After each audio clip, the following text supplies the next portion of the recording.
But number one for us is Shadeur Sanders. And Dawn, I personally put him number one.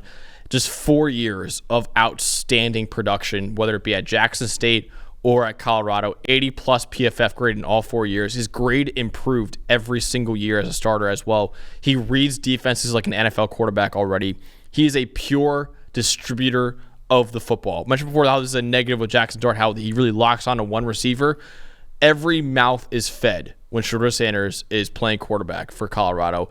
Incredibly accurate to all levels of the field. His touch is spectacular. Second best uncatchable pass rate over the last 2 years. Only Bo Nix was better. And Bo Nix threw the ball underneath a lot more than Shadeur Sanders did. And even Bo Nix had a great year for the Broncos this year.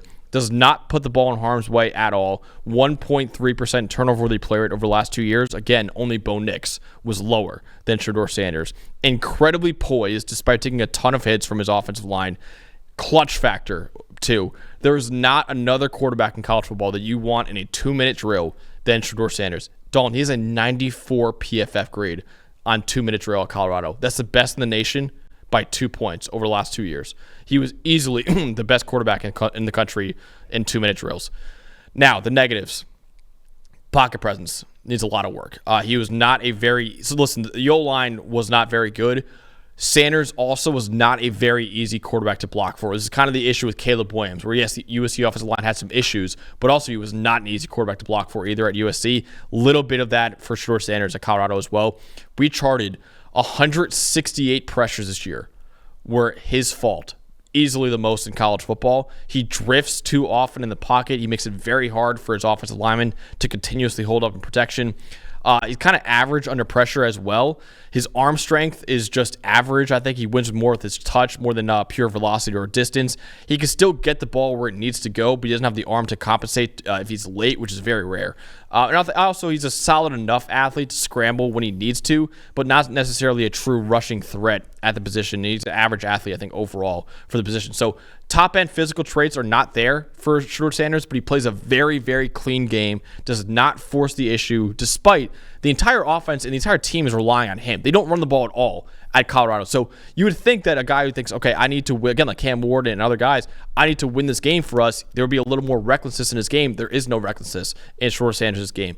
Very, very high floor player. He reads defenses at an expert level already. I think he'll be a long-term starter in the NFL. Again, why have him QB1 over Cam Ward, even though I think Ward is a higher ceiling?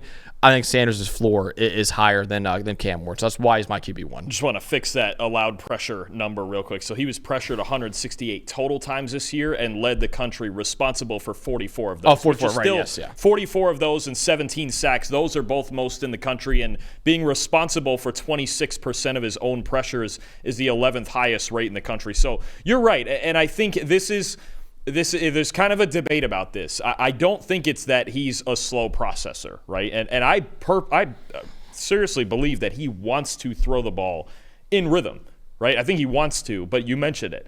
Zero balance in that Colorado offense. No. Just none, right? And even times when they tried to run the ball, they just couldn't. They just couldn't do it, right? They asked so much out of him. Now, I think he's the most NFL-ready quarterback right now. I think between the accuracy, you mentioned his processing, his ability to read defenses, and in any game, knowing what he needs to do to win the football game, right? If it has to be a more conservative level of passing, I think about games like, the Texas Tech game, I think is one. I think, the Cincinnati game when they're doing all that drop 8, I think you just have to play with what's given to you, right? And then there's times when he knows he needs to let it rip and take advantage. Obviously, it helps to have number 12 on the outside out there. But, no, I think the way you knew, despite a lot of the variables with Colorado, with the lack of a run game, with maybe the run defense shows up this week, maybe it doesn't, right? All the variables, you knew what Shedeur Sanders was going to be every week, right? He was going to be accurate.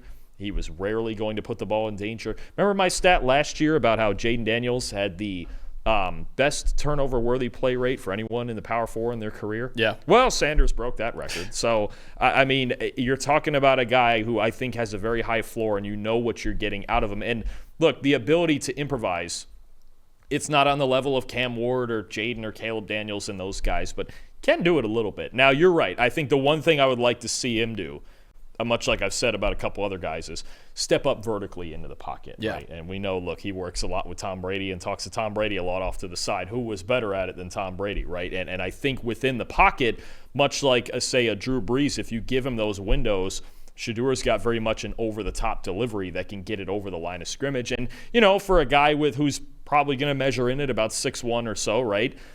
People are going to be concerned, well, can he throw over the middle? Well, he's one of the highest graded quarterbacks throwing over the middle of the field, too. You look at pretty much by any measure over his 2 seasons at Colorado on a team with not a great supporting cast, he was either the best quarterback in the country or in the top 3 to 5 in almost every metric you can find. You get the feeling people are doubting him. Now, they always doubt people with lack of physical tools, right? And even Deion Sanders last week, I think, said on ESPN, look, his weapon is his mind. You guys are buying into all the hype and hating his dad and doing all that, and you're not understanding what he sees from the pocket at an elite level. I could see it. The first game remember the TCU game? Yeah. Very first game he was at Colorado, I was like, oh, he sees everything. You could see it. You could just flip it on and go, he sees when it's man, he sees when it's zone, he sees when it's 1 high, 2 high, blitz is coming. And as long as he's protected enough, he's going to make the right throw, and he's rarely going to miss it. So I think Cam may have the higher ceiling with his physical tools, but I think Shedeur is the most NFL-ready quarterback right now because of pretty much everything we've just said. It's the mind, it's the accuracy, and tough as nails too. I mean, we have to think about it was on his shoulders to take the worst team in the Power 4 and somehow make them successful. And in 2 years, they went from 1-11 to 9-4. Yeah, that says a lot. And it's because of him, and it's obviously because of Travis, too. Those are the 2 main reasons. But you don't just go to a program like that and turn it around that quickly, right? And he got – and look, there were times he got the shit beat out of him, especially the first year, right? And he just keeps getting up, and he's consistently the same guy every single week. Absolutely. Would you take him number 1 overall for the Tennessee Titans? Yeah, I would. I would, too. Sure. Yeah. And I still wonder if Brian Callahan – I know there's been talk about Abdul Carter, there's been talk about Travis Hunter. You see the Callahan quote where he said there's a lot of Joe Burrow in this game? Right. And that's who he coached in Cincinnati as the OC. Right. It's all this. It's the same traits. It's not quite at the level of Burrow because Burrow had arguably the greatest college season ever. That year at LSU. But it's the same type of thing. It's processing. It's accuracy. It's getting the football to the right spot. And even though he doesn't have A+ physical tools, we know Burrow can improvise a little bit, right? But he's not Allen or Jackson or whatever. Getting the ball to the right spot at the right time and improvising when you need to. And I think that's the part where, okay, we have to balance out the pocket presence thing with the improvising so much in Colorado. He had to, right?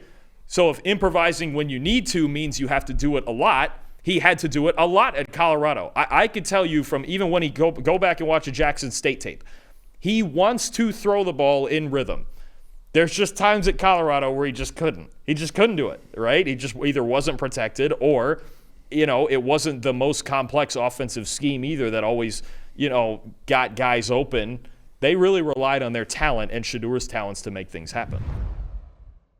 Hey, thanks for watching another episode of the PFF College Football Show. Please make sure you guys subscribe to the channel. Also, subscribe to PFF Plus at subscribe.pff.com for all of the same data and grades that we use in our show, plus fantasy tools, betting tools, and our mock draft simulator.